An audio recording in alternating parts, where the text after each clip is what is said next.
আগে থেকেই একটা পূর্বাভাস দিয়েছিলেন যে এই ধরনের একটা বৃষ্টি হতে পারে, এটা কবে পর্যন্ত, মানে 27 তারিখ পর্যন্তই কি আপনি আশঙ্কা এখনো বলছেন? 27 তারিখ পর্যন্ত নয়, এখন যে কন্ডিশনটা এসে দাঁড়িয়েছে, আজকে এই নিম্নচাপের প্রভাব আমরা পাচ্ছি। এই নিম্নচাপ আগামীকাল সকাল 10টার সময় সরে যাচ্ছে ওড়িশা ওপরে। আজকে রাতের থেকে আবার একটা অতি গভীর নিম্নচাপ সংঘটিত হচ্ছে, সেটা ওড়িশা এবং অন্ধ্রের উপকূলবর্তী অঞ্চলে। সেই নিম্নচাপ 48 ঘন্টা বঙ্গোপসাগরের উপর স্থায়িত্ব লাভ করবে, প্রচুর পরিমাণে জলীয় বাষ্পকে প্রবেশ করাবে ভূমিভাগে। এরপর চিল্কা কোস্টের কাছাকাছি এসে সেই নিম্নচাপ ভূমিভাগের মধ্যে প্রবেশ করবে। 27 তারিখে এই নিম্নচাপ ভূমিভাগে প্রবেশ করে যাচ্ছে। 27 তারিখ রাত্রিবেলা পুনরায় আবার একটা নিম্নচাপ সংঘটিত হচ্ছে, সেটা হচ্ছে মায়ানমার এবং বাংলাদেশ সীমান্তবর্তী অঞ্চলে। সেটা গভীর নিম্নচাপে পরিণত হয়ে উত্তর বঙ্গোপসাগরকে অতিক্রম করে ধীরে ধীরে সেটা এগিয়ে আসবে কিন্তু পশ্চিমবঙ্গ এবং বা ওড়িশা সীমান্তবর্তী অঞ্চল, মূলত বালাসোর কোস্টাল রিজিয়ন, এই অঞ্চলটার দিকে সেটা দ্রুত গতিতে এগিয়ে আসবে। ফলে আলটিমেটলি 3 বা 4 তারিখের আগে কিন্তু এই অঞ্চল মেঘমুক্ত হচ্ছে না, বৃষ্টিপাতের সম্ভাবনাকে উড়িয়ে দেওয়া যাচ্ছে না। তবে টানা এত ভারী বৃষ্টিপাত সংঘটিত হবে না, বিচ্ছিন্নভাবে কোথাও হালকা বৃষ্টিপাত, কোথাও মাঝারি, কোথাও ভারী, কোথাও অতি ভারী বৃষ্টিপাত সংঘটিত হবে। তবে উপকূলবর্তী অঞ্চলগুলোতে ভারী থেকে অতি ভারী বৃষ্টিপাত সংঘটিত হবার মতো একটা সম্ভাবনা কিন্তু থেকে যাচ্ছে। মানে এবারের পুজো এই সপ্তাহের শেষে একেবারে প্রবল বৃষ্টির মধ্যেই কাটবে। আপনি যে বলছেন যে আবার দুটো নিম্নচাপের কথা আপনি বললেন এবং একই সঙ্গে বললেন যে এই যে ফিরতি মৌসুমি বায়ু, যেটাকে আমরা দেখি যে বর্ষার শেষে যে ফিরে যায় প্রত্যাবর্তনকারী মৌসুমি বায়ু, সেই প্রত্যাবর্তনকারী মৌসুমি বায়ুর এতটা প্রভাব অন্যান্যবার দেখা যায় না, এবছর দেখা যাচ্ছে। এর কারণটা কি? বিশ্ব উষ্ণায়নের প্রভাবেই কি এটা হচ্ছে? না, এটা অ্যাকচুয়ালি কিন্তু প্রত্যাবর্তনকারী মৌসুমী বায়ুর প্রভাব নয়। প্রত্যাবর্তনকারী মৌসুমী বায়ুর প্রভাব যদি হতো তাহলে নিম্নচাপের কেন্দ্র সংঘটিত হতো আন্দামান নিকোবর দ্বীপপুঞ্জের কাছাকাছি অঞ্চলে। বেসিক্যালি কিন্তু নিম্নচাপই এখনো পর্যন্ত বিষয়টাকে, আমরা অধিকাংশ ক্ষেত্রে যেটা দেখতে পাই যে ভূমিভাগ এবং জলভাগের মধ্যে একটা অদ্ভুত রিলেশন, সেই রিলেশনটা মূলত কিন্তু নিয়ন্ত্রিত হয় সমুদ্রের সাথে ভূমিভাগের সম্পর্কের দ্বারা। সেই সম্পর্কটা বেসিক্যালি কিন্তু বিঘ্নিত হয়ে গেছে। তার কারণ আপনারা জানেন, সমুদ্রের জল উচ্চতা বেড়েছে, সমুদ্রের বিস্তার বেড়েছে, মোট জলীয় বাষ্প উৎপাদনের পরিমাণ বেড়ে গেছে, যার ফলে স্বাভাবিকভাবে যে পৃথিবীর যে জলচক্র, সেই জলচক্রের পরিবর্তন ঘটেছে। দ্বিতীয় যেটা গুরুত্বপূর্ণ বিষয় হচ্ছে স্বাভাবিক অবস্থার পরিপ্রেক্ষিতে আমরা যেটা খেয়াল করে দেখতে পাই সেটা হলো যে কোনো কোনো ক্ষেত্রে মানে ভারতের সাথে মৌসুমী বায়ুর যে সম্পর্ক, সেই সম্পর্কটা কিন্তু চিরতরে নষ্ট হয়ে গেছে এবং সেই সম্পর্ক নষ্ট হয়ে যাওয়ার ফলে বাস্তবিক ক্ষেত্রে আমরা যে পরিস্থিতির পাই সেই পরিস্থিতিটা অনেকাংশে পরিবর্তিত হয়ে গেছে এবং যার ফলে আমরা কিন্তু এখন ভারতে মৌসুমী বায়ুর কোনো আসা এবং যাওয়ার সঙ্গে কোনো সম্পর্ক স্থাপন করতে পারছি না।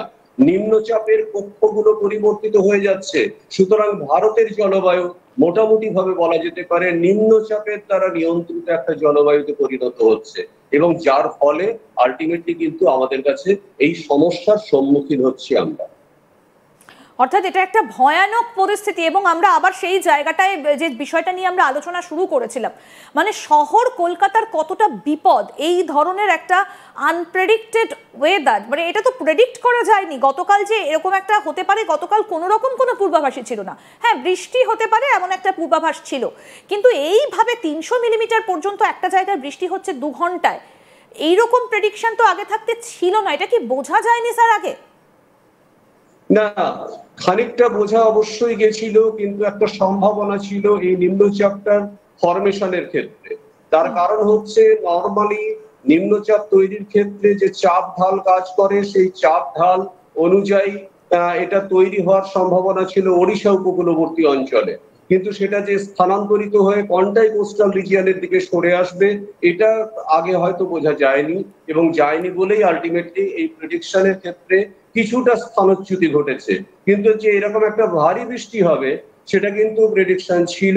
এবং শুধু তাই নয়, টোটাল উত্তর পূর্ব ভারত, ঝাড়খণ্ড, বিহার, উত্তরপ্রদেশের খানিকটা অংশ, নেপাল, ভুটান, সিকিম, টোটালটা নিয়ে, এমনকি বাংলাদেশ, টোটালটা নিয়েই কিন্তু একটা পূর্বাভাস অলরেডি দেওয়া ছিল।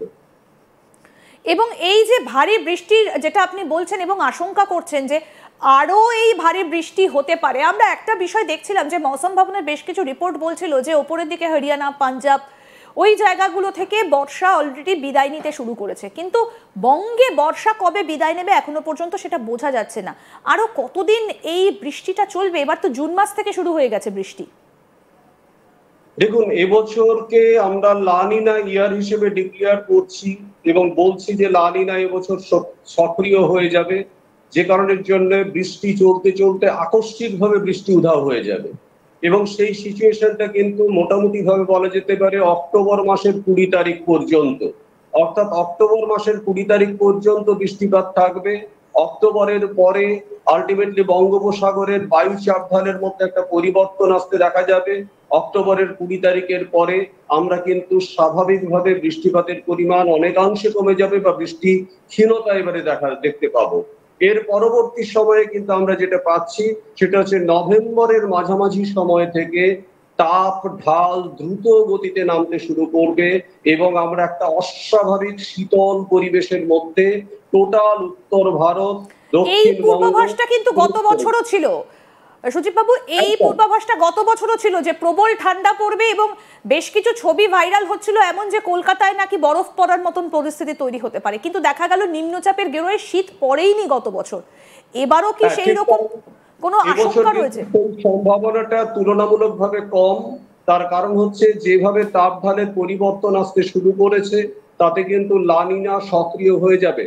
অলরেডি প্রশান্ত মহাসাগরের ওপর থেকে অ্যান্টি কারেন্ট প্রবাহিত হতে শুরু করেছে দক্ষিণ পূর্ব এশিয়ার ভূমিভাগের দিকে, যেটা ইন্ডিকেট করছে যে ভূমি আর স্বাভাবিকভাবে বায়ুমণ্ডলে জলীয় বাষ্পের সাপ্লাইয়ের পরিমাণটা এবারে হ্রাস পেতে শুরু করবে।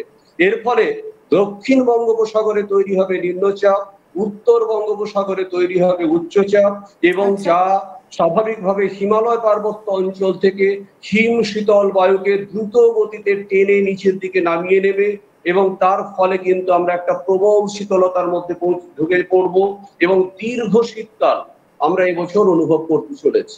মানে নভেম্বরের মিডল থেকে ফেব্রুয়ারি মাস পর্যন্ত আপনি বলছেন যে তাপমাত্রার পারদ নিম্নমুখী হবে, কিন্তু এমনও হতে পারে এটা মার্চ মাসের শেষ পর্যন্ত আমরা ঠান্ডা পেয়ে যেতে পারি এবছর। আচ্ছা, মানে অনেকটা দীর্ঘ শীতকালের একটা আশঙ্কা আপনি করছেন, অর্থাৎ এই সপ্তাহটা পুরোটাই এই বৃষ্টিতেই কাটবে। আজকে রাতে যদি আবার একটা এইরকম বৃষ্টি হয় তাহলে তো শহরের অবস্থা আরো খারাপ হয়ে যাবে। মাটির ওপর কি অত্যাধিক প্রেসার পড়ছে, এই যে জল জমে যাচ্ছে এবং আজকে তার সঙ্গে একটা ভরা কোটাল রয়েছে, যার ফলে জল কিন্তু এখনো পর্যন্ত নামেনি।